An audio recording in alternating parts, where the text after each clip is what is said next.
There's nothing quite like going through the drive-thru after a long day at work and being handed a hot steaming bag of French fries. Unfortunately for some, our favorite fast food go-tos have been part of massive scandals. Join us as we have a look at some of the biggest fast food scandals in recent history.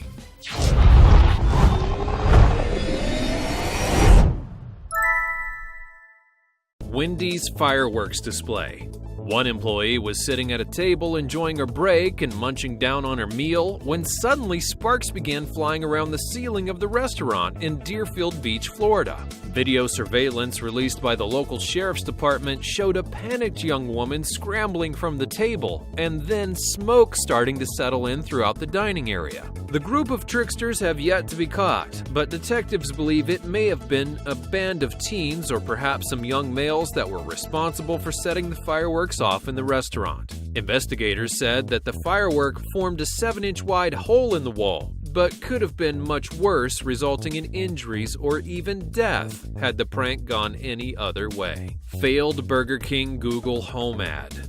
Now, it wasn't long ago that Burger King tried to jump on the Google Home train, but it turned out to be quite a failed idea. The ad released by the fast food chain was designed to purposefully activate your Google Home or Android phone, but it turned out that most people weren't really excited about the borderline invasion of their privacy. This hack would last just a few hours before Google had to shut it down. The ad showed an actor for 15 seconds, where he clearly enunciates, "Okay, Google, what is the Whopper burger?" In a perfect world, the Google Home would start saying, "According to Wikipedia, the Whopper is a burger consisting of a flame-grilled patty." Google decided to disable the trick, knowing full well where it was headed, which kind of seems to us at least a blessing in disguise for the major food chain. What happened though was people began to make edits to the Whopper Wikipedia page, like adding medium-sized child to the ingredient list and calling the sandwich 100% rat and toenail clippings made, as well as cancer-causing. And to top it off, it was named the worst hamburger product sold by the international fast food restaurant chain Burger King. The worst part, however, is that Burger King paid to air a spot on major cable networks like Bravo, Comedy Central, E!, the History Channel, MTV, and more, but in the end ended up running an ad that was confusing, awkward, and didn't work because Google turned off the ability. McDonald's Szechuan sauce shortage. The sauce would first be unveiled in 1998 as a promotional item for Mulan, but was brought back due to a petition launched, which was mentioned in Rick and Morty. As it turns out, though, the demand for the sauce exceeded the amount of supplies that McDonald's had on hand. Some of the sauce packets even went for an upwards of $1,000 on eBay. And there's a rumor circulating that a woman had traded a sauce packet for a car. This wasn't the first time the Szechuan sauce drove fans wild. In fact, one 1998 edition of the sauce sold for $14,700 on eBay. Now, McDonald's has since apologized to fans, saying that it wasn't anticipating the sauce to cause such a frenzy, and that it said that it has plans to bring it back in larger quantities. That way, you can satisfy your winter chicken nugget cravings. The pink slime scandal.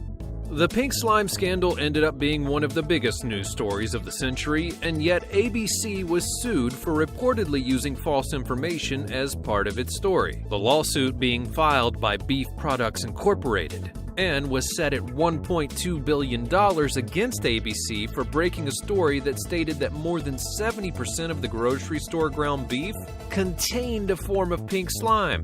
BPI, the company in charge, created the anomia-soaked meat product and actually filed for bankruptcy after the scandal broke out, being forced to close several plants after the backlash from consumers. But did BPI ever stop producing the slime that they claim is still just as nutritious as any of the other ground beef you can get? No, they continued to manufacture it, but did so at a new and cheaper property somewhere in Kansas. Now, if you're in a grocery store and you're looking for a label that says pink slime, it's not going to be hard to find. But it might be named something else like lean, finely textured beef or LFTB. It all makes it sound pretty fancy, but don't be fooled by the name. The name only allows the company to sell the product at the same price, but the meat has been stretched out even further to lower the cost for the company. The Chick-fil-A crisis. You've probably seen the hilarious Chick-fil-A ads using billboards with cows, painting things like "Eat more chicken" or "free cactus hugs for burger eaters" on them. Which, is a clever form of advertising, and its misspelled words kind of add an endearing quality to the cows. What's not so clever, however, is the admittance by Chick-fil-A CEO that he doesn't believe in gay marriage, or marriage equality, which ended up creating a major uproar against the company, due to mostly in part by the LGBT community in 2012. Efforts to remove Chick-fil-A from college campuses began, and some were even successful, along with protests, rallies, and picketers, and the social media storm that it unleashed on the restaurant chain. It would make it seem as though Chick-fil-A's days might be numbered. However, it weathered this major fast food scandal, and in 2012, the chain remained to stay in 9th spot as far as revenue was concerned for fast food restaurants. The Christian-based company is closed on Sundays, but did manage to make an average better sales than McDonald's in 2012, who were open 7 days a week and for longer hours. The chain was also able to weather the massive scandal because of its customer service, which far exceeds that of any other fast food restaurant. You can expect to be greeted warmly, and some places even add fresh flowers to the table. Subway's pedophilia problem. Subway has had its fair share of media scandals, including the fact that it was using a chemical used in the creation of yoga mats, which was outlawed in many countries, just not the United States. And it's also had its fair share of food poisoning outbreaks, which wasn't actually selling foot-long sandwiches. But perhaps its biggest and most headline-worthy scandal was that of its major spokesman, Jared Fogle. Subway just can't catch a break. Jared Fogle would confess to the accusations against him, which included collecting child pornography and having teenage prostitutes meet him in hotels. In addition to this, he also revealed that he had recruited a 17-year-old girl online for sexual fantasies, and admitted that he would have accepted a 16-year-old and even preferred them to be younger. That was quite a bit for people to take, but the worst part was that Subway executives actually knew about his risque behavior and kept it secret from the police, even after finding out in 2004. His wife at the time didn't even know about his dark secrets, and Subway executives wanted him to keep it a secret from her because they felt that the marriage kept Jared grounded. Prosecutors would find evidence that Jared had been contacting young girls for years, and there were more than 150,000 text messages and thousands of photos and videos of the girls. It also proves that Subway has a bottom line of doing whatever it takes to maintain a good image to the public and make money, even if it means keeping their lead spokesman out of jail and the public eye for the crimes that he committed. The U.S. attorney on the case, Joshua Minkler, had this to say, quote, "This is about using wealth, status, and secrecy to illegally exploit children. He preyed on minor victims who did not have the ability to protect themselves." End quote. And all of it is true, but Subway is just as guilty for allowing his perversion to continue and not stepping in to protect the children. The hot coffee lawsuit. Now, there has never been a more talked about fast food lawsuit than that of the hot coffee lawsuit in 1992. The case involved 79-year-old widow Stella Liebeck against the McDonald's Corporation. Liebeck had decided to get a value meal when riding with her grandson through the drive-thru. Her grandson then pulled into a parking spot, and she opened up the cup of coffee in order to add cream and sugar.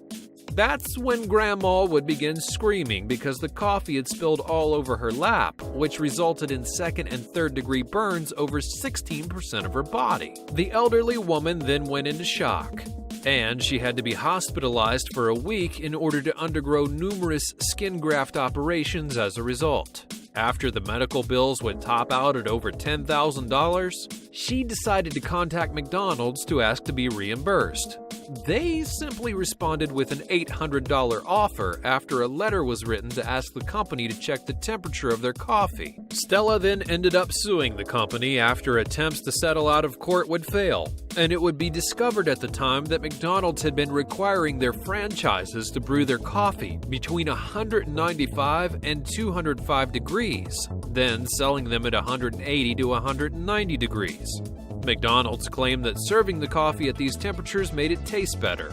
But then it was also discovered that there were over 700 other complaints from people who had burned themselves from the coffee that was too hot. Liebeck ended up winning the case, receiving over $2 million, much more than she had requested. The judges then forced McDonald's to pay her in the amount of 2 days' worth of coffee sales, as well as the original amount in damages that she had requested. Of course, the trial turned into a media circus, and views were skewed, but for the most part, the woman had asked for some pretty minor things in the beginning.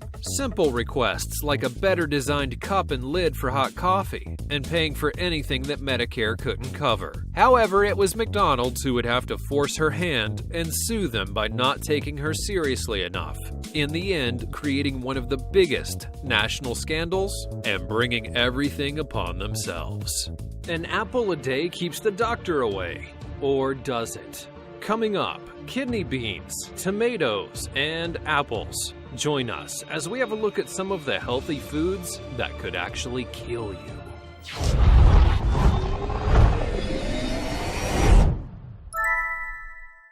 Beans.